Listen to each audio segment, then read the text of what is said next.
राहुल, जरा इकडे बघ ना. माझ्या पाठीवरची ब्लाऊजची नाडी सुटली आहे. मला बांधता येत नाही आहे, त्या मागे वळून म्हणाल्या. त्यांचा तो आवाज आणि ती मागणी ऐकून माझ्या छातीची धडधड वाढली. मी बेडवरून उठलो आणि त्यांच्या मागे उभा राहिलो.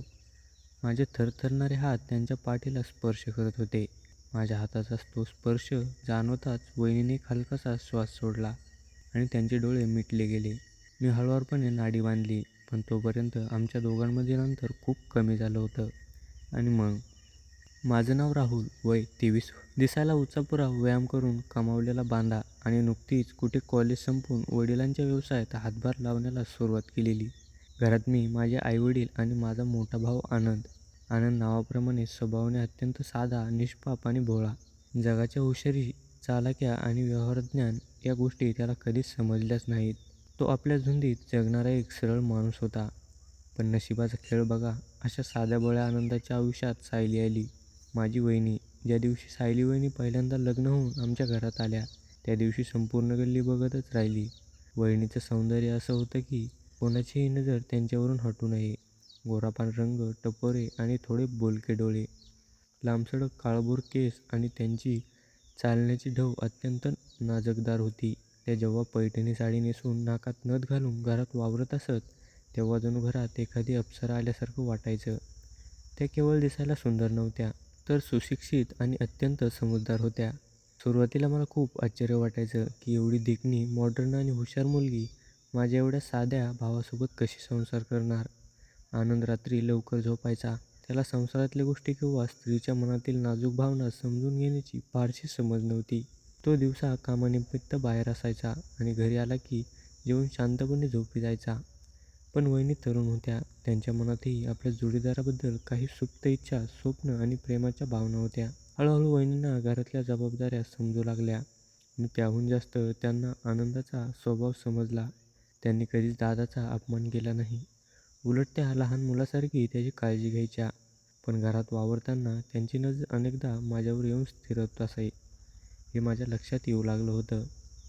मी रोज संध्याकाळी जिममधून आल्यावर जेव्हा अंगणात बसायचो, तेव्हा वहिनी खिडकीतून माझ्याकडे कौतुकाने बघत असत. त्यांच्या नजरेत एक वेगळंच आकर्षण असायचं. तरुण वयामुळे माझंही मन त्यांच्या त्या सुंदर रूपाकडे ओढलं जाणे स्वाभाविक होतं. घरात जेव्हा त्या माझ्या शेजारून जात, तेव्हा त्यांच्या साडीचा पदर मला स्पर्श करून जायचा, ज्यामुळे माझ्या मनात एक वेगळीच धडधड व्हायची. एक दिवस दुपारी आईवडील एका नातेवाईकांकडे गेले होते आणि दादा नेहमीप्रमाणे दुकानावर गेला होता. घरात फक्त मी आणि वहिनी दोघेच होतो. मी माझ्या खोलीत बेडवर पडून फोन बघत होतो. अचानक वहिनी माझ्या खोलीत आल्या. त्यांनी हलक्या निळ्या रंगाची सुती साडी नेसली होती, ज्यामध्ये त्यांचं सौंदर्य आणखीनच खुलून दिसत होतं. राहुल, जरा इकडे बघ ना. माझ्या पाठीवरची ब्लाऊजची नाडी सुटली आहे. मला बांधता येत नाही आहे, त्या मागे वळून म्हणाल्या. त्यांचा तो आवाज आणि ती मागणी ऐकून माझ्या छातीची धडधड वाढली. मी बेडवरून उठलो आणि त्या मागे उभा राहिलो. माझे थरथरणारे हात त्यांच्या पाठीला स्पर्श करत होते. माझ्या हाताचा तो स्पर्श जाणवताच वहिनीने एक हलकासा श्वास सोडला आणि त्यांचे डोळे मिटले गेले. मी हळुवारपणे नाडी बांधली, पण तोपर्यंत आमच्या दोघांमधील अंतर खूप कमी झालं होतं. त्या मागे वळाल्या आणि थेट माझ्या डोळ्यात बघू लागल्या. त्यांच्या डोळ्यात केवळ कौतुक नव्हतं, तर एका तरुण मनाचा एकटेपणा आणि माझ्याकडून आलेल्या जवळकीच्या तीव्र अपेक्षा स्पष्ट दिसत होती. आम्ही दोघेही शांत होतो, पण आमच्या श्वासांचा वेग वाढला होता. त्या दुपारी खोलीत निर्माण झालेली ती शांतता खूप काही सांगून जात होती. माझ्या हाताचा स्पर्श आणि वहिनींच्या नजरेतील ती सुप्त अपेक्षा. आम्ही दोघेही एकमेकांच्या अगदी जवळ होतो. वहिनींनी हळूच आपले बोलके डोळे बंद केले आणि थेट माझ्या डोळ्यात पाहिलं. त्यांच्या चेहऱ्यावर एक संकोच होता, पण सोबतच एक वेगळाच ओढ होता. "थँक राहुल," त्या अगदी हळू आवाजात म्हणाल्या. त्यांचा तो मधाळ आवाज थेट माझ्या मनाला भिडला. त्यांनी आपली साडी व्यवस्थित सावरली, पण त्यांच्या चेहऱ्यावरची ती लाली आणि वाढलेले श्वास बरंच काही सांगून जात होते. त्या खोलीतून बाहेर निघून गेल्या, पण माझ्या खोलीत त्यांच्या शरीराचा तो हलकासा मोगऱ्याचा सुवास तसाच रेंगाळत राहिला. मी तसाच बेडवर पडून राहिलो. डोक्यात विचारांचा पार गुंगा झाला होता. साध्या आणि निष्पाप आनंद दादाची बायको असूनही सायली वहिनीच्या मनात माझ्याबद्दल एक सुप्त आकर्षण निर्माण होत होतं. त्या रात्री दादा नेहमीप्रमाणे जेवण करून लवकर झोपी गेला. घरात सगळे झोपले होते, पण मला मात्र काही झोप लागत नव्हती. शेवटी मी रात्री 11:30च्या सुमारास हॉलमध्ये आलो. लॅपटॉप चालू केला आणि ऑफिसच्या कामात मन रमवण्याचा प्रयत्न करू लागलो. अचानक स्वयंपाकघरातून काचेचा पेला हलल्याचा आवाज आला. मी वळून पाहिलं तर सायली वहिनी पाणी पिण्यासाठी तिथे आल्या होत्या. त्यांनी रात्री घालण्याचा सुती कुर्ता घातला होता. मोकळे सोडलेले लांबसडक केस त्यांच्या खांद्यावर रेंगाळत होते. हॉलमध्ये लॅपटॉपच्या प्रकाशात मला जागं पाहून त्या थोड्या थांबल्या आणि हळू माझ्या दिशेने आल्या. "राहुल, अजून झोपला नाहीस? खूप काम करतोयस रे तू आजकाल." त्या माझ्या शेजारी सोफ्यावर बसत म्हणाल्या. त्या सोफ्यावर येऊन बसतात त्यांच्या शरीराची ऊब मला जाणवू लागली. "हो वहिनी, थोडं हिशोबानेच काम बाकी होतं, म्हणून म्हटलं संपवून घ्यावं." "तुम्ही का जागे आहात?" मी विचारलं. त्यांनी एक मोठा श्वास घेतला आणि छताकडे पाहत म्हणाल्या, "झोपच येत नव्हती रे. घरात सगळं कसं शांत शांत असतं." त्यांच्या आवाजात एक अनामिक एकटेपणा होता. त्या पुढे म्हणाल्या, "आनंद तर 9 वाजता झोपतात. त्यांना व्यवसायातलं काही समजत नाही की घरातल्या गोष्टी. कधी-कधी वाटतं मनातलं सगळं कोणाशी तरी बोलावं, पण असं म्हणून कोणीच अर्धवट वाक्य सोडलं आणि माझ्याकडे पाहिलं." त्यांच्या डोळ्यात एक भावपूर्ण आर्तता होती. एक स्त्री म्हणून त्यांना ज्या प्रेमाची, कौतुकाची आणि संवादाची अपेक्षा होती ती दादाकडून मिळत नव्हती आणि तो रिकामा गोडवा त्या माझ्यामध्ये शोधत होत्या.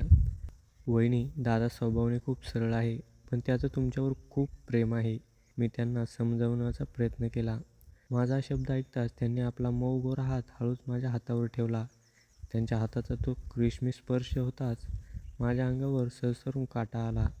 "मला माहीत आहे राहुल, ते खूप चांगले आहेत, पण मनाला फक्त चांगुलपणा नको असतो रे. कधीतरी हक्काने जवळ घेणारं, आपल्या सौंदर्याचं कौतुक करणारं आणि सुखादुःखात सोबत देणारं कोणीतरी हवं असतं." त्या माझ्या आणखी जवळ सरकल्या, इतक्या जवळ की मला त्यांच्या हृदयाची धडधड स्पष्ट ऐकू येत होती. त्यांचे ते बोलके डोळे आणि त्या रात्रीच्या एकांतात वाढलेली जवळीक माझं तरुण मन पूर्णपणे वाहवत चाललं होतं. त्यांच्या रूपाचं ते अथांग सौंदर्य मला स्वतःकडे खेचत होतं. त्यांनी आपला दुसरा हात हळूच माझ्या खांद्यावर ठेवला आणि अत्यंत भावनिक नजरेने माझ्याकडे पाहत राहिल्या. त्या क्षणी एका दीर आणि वहिनीच्या नात्यापलीकडे जाऊन दोन तरुण मनांमध्ये तीव्र आकर्षणाची एक सुंदर पण तितकीच गुंतागुंतीची लाट उसळली होती. त्या शांत रात्री हॉलमधला तो एकांत आणि सोफ्यावर आमच्या दोघांमध्ये वाढलेली जवळीक, वेळ जणू तिथेच थांबली होती. वहिनींचा मऊ हात माझ्या खांद्यावर होता आणि त्यांच्या नजरेतील ती भावनिक आर्तता माझ्या मनाचा ताबा घेत होती. तरुण वयातील भावना आणि समोर उभं असलेलं वहिनीचं ते अप्रतिम रूप मला स्वतःवरचा ताबा गमावण्यासारखं वाटत होतं. त्या माझ्या आणखी जवळ आल्या. त्यांचा श्वास मेरे चेहरे पर रेंगाळत होता. "राहुल, कधी-कधी मनाला खूप एकटं वाटतं रे. या घरात इतके सगळे असूनही मला समजून घेणारं कोणीही हवं असं सारखं वाटत राहतं." त्या अत्यंत कातर आवाजात म्हणाल्या. त्यांच्या या शब्दांनी माझ्या मनातल्या भावनांना जणू उधाण आलं. मीही स्वतःला रोखू शकलो नाही. मी हळूच माझा हात त्यांच्या पाठीवर ठेवला. सुती कुर्तीमधून त्यांच्या पाठीची ती ऊब माझ्या हाताला जाणवली आणि माझ्या अंगावर एक वेगळाच शहारा आला. आम्ही दोघेही एकमेकांच्या अगदी जवळ आलो. त्या रात्रीच्या अंधारात लॅपटॉपच्या मंद प्रकाशात दोन मनांमधील आकर्षणाची ती सीमा ओलांडली जात होती. त्यांच्या डोळ्यातील ती ओढ मला सांगत होती की त्यांना या क्षणाची किती तीव्रतेने प्रतीक्षा होती. आम्ही दोघेही काही वेळ तसेच शांतपणे एकमेकांच्या शेजारी बसून राहिलो. फक्त आमच्या श्वासांचा वेगवान आवाज त्या खोलीत घुमत होता. या घटनेनंतर पुढचे काही दिवस आमच्यासाठी खूप वेगळे गेले. घरात सगळ्यांसमोर वातावरणात आमची नजरानजर झाली की एक सुप्त थरार जाणवायचा. वहिनी आता माझ्यासाठी खूपच विशेष गोष्टी करू लागल्या होत्या. सकाळी माझ्या आवडीचा नाश्ता बनवणे, दुपारच्या जेवणात माझ्या आवडीची भाजी करणे, हे सर्व त्या हक्काने करत होत्या. एक दिवस दुपारच्या वेळी मी हॉलमध्ये सोफ्यावर बसून फोन पाहत होतो. घरात आई शेजाऱ्याकडे गेली होती आणि दादा नेहमीप्रमाणे बाहेर होता. वहिनी स्वयंपाकघरातून बाहेर आल्या. त्यांनी हिरव्या रंगाची साडी नेसली होती आणि त्यांचे ओले केस पाठीवर सुटलेले होते. त्या थेट माझ्या शेजारी येऊन बसल्या. त्यांच्या हातात एक सुई धागा होता. "राहुल, तुझ्या या शर्टाचं बटन निघलं रे. कधीपासून बघते, काढ तो शर्ट, मी शिवून देते." त्या हक्काने म्हणाल्या. "असू द्या वहिनी, मी नंतर टेलरकडून करून घेईन." मी थोडा संकोचाने म्हणालो. "का? मी घरात असताना टेलरकडे कशाला जायचं? काढ बघू." त्यांनी माझ्याकडे एका वेगळ्याच रोमॅन्टिक नजरेने पाहत हुकूम सोडला. मी शर्टची बटणं काढली आणि तो शर्ट बाजूला ठेवला. आता मी फक्त बनियनवर त्यांच्यासमोर बसलो होतो. माझ्या कमावलेल्या शरीराकडे वहिनीची नजर खेळत त्यांच्या चेहऱ्यावर एक वेगळीच चमक आली. त्या शर्ट शिवण्यासाठी माझ्या आणखी जवळ आल्या. सुई धागा चालवताना त्यांचे हात मुद्दाम माझ्या छातीला आणि हाताला स्पर्श करत होते. त्यांचा तो रेशमी स्पर्श माझ्या काळजातील धडधड वाढवत होता. राहुल खूप छान होता. शरीर कमावलंस रे तू. आनंदला तर स्वतःच्या तब्येतीची कधीच काळजी नसते. त्या शर्ट चिवत चिवत हळूच कुजबुजल्या. त्यांचा चेहरा माझ्या अगदी जवळ होता. त्यांच्या बोलण्यातून आणि स्पर्शातून मला पुन्हा एकदा त्यांच्या प्रेमाची, त्या जवळिकीची तीव्र अपेक्षा जाणू लागली. शर्ट शिवून झाल्यानंतर त्यांनी तो बाजूला ठेवला, पण त्या तिथून उठल्या नाहीत. त्यांनी आपले दोन्ही हात माझ्या मजबूत खांद्यावर ठेवले आणि अत्यंत प्रेमाने माझ्या डोळ्यात पाहिलं. त्या क्षणी मला जाणवलं की हा गुंगा आता खूप वाढत चालला आहे. एका बाजूला वहिनीबद्दलचं माझं ते रोमॅन्टिक आकर्षण होतं, तर दुसऱ्या बाजूला माझ्या त्या साध्या निष्पाप मोठ्या भावाचा चेहरा डोळ्यासमोर येत होता, जो माझ्यावर जीवापाड विश्वास ठेवायचा. मनाच्या या युद्धात भावना आणि कर्तव्य एकमेकांसमोर उभे ठाकले होते. दिवसेंदिवस आमच्यातील जवळीक आणि भावनांचा हा एक गुंता अधिकच घट्ट होत चालला होता. घरात वावरताना एकमेकांना लागलेला अनपेक्षित स्पर्श, नजरेतून होणारा मुखसंवाद आणि मनात साचवलेलं प्रचंड आकर्षण, या सगळ्यामुळे घरातलं वातावरण एका वेगळ्या सुप्त थराराने भरलेलं असायचं. मनात भावाविषयीची टोचणी असायची, पण वहिनीचं ते सुंदर रूप आणि त्यांची माझ्याकडून असलेली प्रेमाची अपेक्षा समोर आली की माझे सगळे विचार गळून पडायचे. आणि अखेर तो दिवस आला, ज्या दिवशी आमच्या संयमाची खरी कसोटी लागणार होती. पावसाळ्याचे दिवस होते. सकाळपासूनच आकाश काळकुट्ट ढगांनी वेढलेलं होतं आणि दुपारनंतर मुसळधार पावसाला सुरुवात झाली. नशिबाचा खेळ असा मोठा भाऊ आनंद 2 दिवसांच्या कामानिमित्त शहराबाहेर गेला होता आणि आईवडीलही एका जवळच्या नातेवाईकांच्या लग्नासाठी शेजारच्या गावी गेले होते. पावसामुळे त्यांना तिथेच थांबावं लागलं होतं. संपूर्ण मोठ्या घरात मी आणि सायली वहिनी दोघेच जण होतो. संध्याकाळ झाली तसा पावसाचा जोर आणखी वाढला. विजांचा कडकडाट आणि वाऱ्याचा वेग एवढा होता की खिडक्यांची तावदान थरथरत होती. रात्रीचे 8:30 वाजले असतील आणि अचानक संपूर्ण भागातील लाईट गेली. सगळीकडे गडद अंधार पसरला. मी माझ्या खोलीतील मोबाईलच्या फ्लॅशलाईटच्या उजेडात बसलो होतो. अचानक बाहेर जोरात वीज कडकली आणि त्या पाठोपाठ माझ्या खोलीच्या दारावर थाप पडली. मी धावत जाऊन दार उघडलं तर समोर सायली वहिनी उभ्या होत्या. अंधारामुळे त्यांनी हातात एक मेणबत्ती पकडली होती. मेणबत्तीच्या त्या पिवळसर मंद प्रकाशात वहिनीचं रूप कमालीचं सुंदर दिसत होतं. त्यांनी हलक्या गुलाबी रंगाची मऊ सुती साडी नेसली होती आणि विजांच्या आवाजाने घाबरल्यामुळे त्यांचे श्वास वेगाने चालले होते. राहुल, खूप भीती वाटते रे बाहेर. विजांचे आवाज खूप मोठे आहेत आणि घरात दुसरं कोणी नाहीये, त्या कातरत आणि थरथरत्या आवाजात म्हणाल्या. घाबरू नका वहिनी, मी आहे ना इथे. या आत या, मी त्यांना धीर देत म्हणालो. त्या खोलीत आल्या आणि त्यांनी मेणबत्ती टेबलवर ठेवली. त्या क्षणी पुन्हा एकदा प्रचंड आवाजासह वीज कडकली. त्या आवाजाने वहिनी इतक्या घाबरल्या की त्यांनी हातातली मेणबत्ती विझवली तरी त्यांचे भान न ठेवता थेट माझ्या दिशेने झेप घेतली आणि मला घट्ट मिठी मारली. त्यांच्या त्या अनपेक्षित मिठीमुळे मी काही क्षणासाठी स्तब्ध झालो. वहिनींनी आपले दोन्ही बाहू माझ्या पाठीभोवती गुंडाळले होते आणि त्यांचा चेहरा माझ्या छातीवर लपवला होता. पावसाच्या गारव्यामुळे आणि भीतीमुळे त्यांचं शरीर थरथरत होतं, पण त्या थरथराटात एक वेगळीच ऊब होती. त्यांच्या ओल्या केसांचा आणि शरीराचा तो सुवास मेरे नाकात रेंगाळू लागला. काही सेकंद मी तसाच उभा राहिलो, पण नंतर माझ्या हातांनी स्वतःचा ताबा सोडला. मी हळुवारपणे माझे हात त्यांच्या पाठीवर ठेवले. साडीच्या मऊ कापडातून त्यांच्या शरीराची ती गरम ऊब माझ्या हाताला जाणवली. माझ्या स्पर्शाने वहिनीचा थरथराट थांबला, पण त्यांच्या श्वासाचा वेग आणखी वाढला. त्यांनी हळूच आपला चेहरा माझ्या छातीवर उचलला आणि वर माझ्याकडे पाहिलं. अंधाऱ्या खोलीत खिडकीतून येणाऱ्या विजांच्या अधूनमधून पडणाऱ्या प्रकाशात आमची नजरानजर झाली. त्यांचे ते बोलके डोळे ओले झाले होते. त्यांच्या डोळ्यात भीती नव्हती, तर एक तरुण स्त्रीच्या मनात अनावर झालेली ओढ आणि माझ्याकडून असलेल्या संपूर्ण जवळकीची अपेक्षा होती. त्यांचा चेहरा माझ्या इतक्या जवळ होता की त्यांचा प्रत्येक गरम श्वास माझ्या चेहऱ्यावर जाणवत होता. त्यांनी हळूच आपले हात माझ्या गळ्याभोवती टाकले आणि मला स्वतःकडे ओढलं.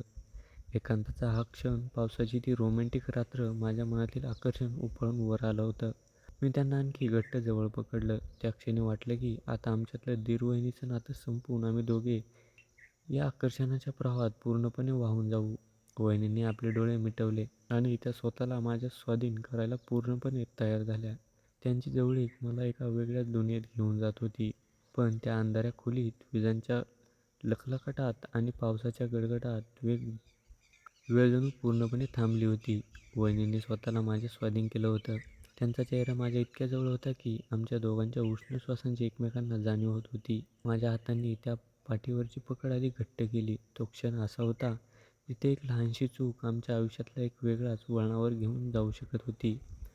माझ्या मनातील रक्ताची सळसळ आणि समोर असलेलं ते सुंदर सौंदर्य मला पूर्णपणे वाहून जाण्यास प्रवृत्त करत होतं. मी त्याच्या आणखी जवळ जाणार इतक्यात अचानक बाहेर पुन्हा एकदा खूप जोरात वीज कडकली. त्या प्रकाशाच्या तीव्र झोतात खोलीच्या भिंतीवर लावलेला एक मोठा फोटो माझ्या नजरेत पडला. तो आमच्या संपूर्ण कुटुंबाचा फोटो होता. त्या फोटोच्या मध्यभागी माझा मोठा भाऊ आनंद आणि नेहमीसारखा निष्पाप आणि निर्मळ हसू चेहरा ठेवून उभा होता. त्याचा तो साधा सरळ चेहरा पाहताच जणू माझ्या अंगात कोणीतरी थंड पाणी ओतलं. मला एकाकी भास होता की तो दादा माझ्याकडे अत्यंत विश्वासाने पाहतोय. तोच दादा ज्याने लहानपणापासून स्वतः उपाशी राहून मला चांगल्या शाळेत शिकवलं, जो माझ्यावर स्वतःच्या प्राणापेक्षा जास्त प्रेम करतो आणि ज्याने लग्न झाल्यावर आपली इतकी सुंदर बायको आणि संपूर्ण घर माझ्या विश्वासावर सोडलं होतं. माझं मन एकदम सुन्न झालं. माझ्या आतल्या विवेकबुद्धीने मला जोरदार हलवून जागं केलं. राहुल, तू हे काय करतोस? वहिनी भावनात्मक दृष्टीने कमजोर आहेत. त्यांच्या मनात एक एकटेपणा आहे, पण म्हणून तू तुझ्यासारख्या सख्खा भावाचा विश्वासघात करणार का? जर आज तू या आकर्षणाला बळी पडलास तर तू आयुष्यभर स्वतःच्या नजर मिळवू शकणार नाहीस. मी एक मोठा विश्वास घेतला आणि संयमाने स्वतःला मागे घेतलं. माझ्या मनावर दगड ठेवून मी हळुवारपणे वहिनींच्या माझ्या मिठीतून बाजूला केलं. वहिनींनी आश्चर्याने आपले डोळे उघडले. त्यांच्या डोळ्यात अजूनही तोच रोमांस आणि ओढ होती. पण माझ्या चेहऱ्यावरचे गांभीर्य भाव पाहून त्या थोड्या संकोचल्या. मी त्यांचा गोरा मऊ हात माझ्या दोन्ही हातात घेतला आणि त्यांच्या डोळ्यात डोळे घालून अत्यंत शांत आणि प्रेमळ आवाजात म्हणालो, "वहिनी, तुम्ही खूप सुंदर आहात. या जगातल्या कोणत्याही पुरुषाचं मन तुमच्यावर जडेल इतकं अप्रतिम रूप आहे. मन तुम्हाला लाभलंय. पण वहिनी, मी राहुल आहे, तुमचा दीर आणि आनंद दादा माझा सख्खा मोठा भाऊ आहे." माझे हे शब्द ऐकताच वहिनीच्या चेहऱ्यावरचा तो रोमॅन्टिक रंग उडाला आणि त्यात लगी एक भावनिक जाणीव निर्माण झाली. वहिनी, दादा स्वभावाने खूप साधे आहेत. कदाचित त्यांचा जगातल्या चालाख्या किंवा तुमच्या मनातील भावना वेळेवर समजून घेता येत नसतील, पण त्याचा जीव फक्त तुमच्यात अडकला आहे. ते जगातील सर्वात निष्पाप माणूस आहे. जर आज आम्ही या एकांताचा फायदा घेऊन काही चुकीचं पाऊल उचललं, तर आम्ही दादांच्या त्या पवित्र विश्वासाचा खून करू आणि मला खात्री आहे त्यानंतर तुम्ही किंवा मी आपण दोघेही कधीच सुखाने जगू शकणार नाही. मी अत्यंत भावूक होऊन त्यांना समजावलं. माझं बोलणं ऐकताच वहिनीच्या डोळ्यातून घळघळ अश्रू वाहू लागले. त्यांना तीव्रतेची जाणीव झाली की त्या भावनेच्या भरात काय करणार होत्या. त्यांनी स्वतःचा चेहरा दोन्ही हातांनी लपवला. "मला माफ कर राहुल, माझ्याकडून खूप मोठी चूक होणार होती. मी या घरात स्वतःला खूप एकटी समजत होते आणि तुझ्या साधेपणाला, तुझ्या रूपाला मी चुकीच्या नजरेने पाहत गेले. पण आज तू मला आणि या घराला एका मोठ्या विनाशापासून वाचवलंस." वहिनी हुंदके देत म्हणाल्या. मी त्यांचे अश्रू पुसले आणि म्हणालो, "वहिनी, माफी मागू नका. उलट मी तुमचा आदर करतो. आजपासून आपलं नातं हे फक्त दीर आणि वहिनीचं नाही, तर दोन चांगल्या मित्राचं असेल. तुम्हाला जेव्हा कधी एकटं वाटेल, तुम्ही माझ्याशी हक्काने बोला आणि आपण दोघं मिळून दादालाही बदलूया. त्यांनाही संसारातल्या या सुंदर गोष्टी शिकवूया." माझे हे शब्द ऐकताच वहिनीच्या मनावरचा सगळा ताण हलका झाला. त्यांच्या डोळ्यातील ती आकर्षणाची जागा आता एका अत्यंत पवित्र आदर आणि प्रेमाने घेतली होती. त्या रात्रीनंतर आमचं घर पूर्णपणे बदलून गेलं. वहिनीने आनंददादाला आणखी समजून घ्यायला सुरुवात केली. त्याच्या साधेपणातच आपलं सुख शोधलं आणि माझ्या मनातही वहिनीबद्दल एक अतिशय पवित्र आदराचं स्थान निर्माण झालं. आम्ही एका चुकीच्या आकर्षणावर मात करून कुटुंबाचा विश्वास आणि नात्याची पवित्रता कायमची जपली होती.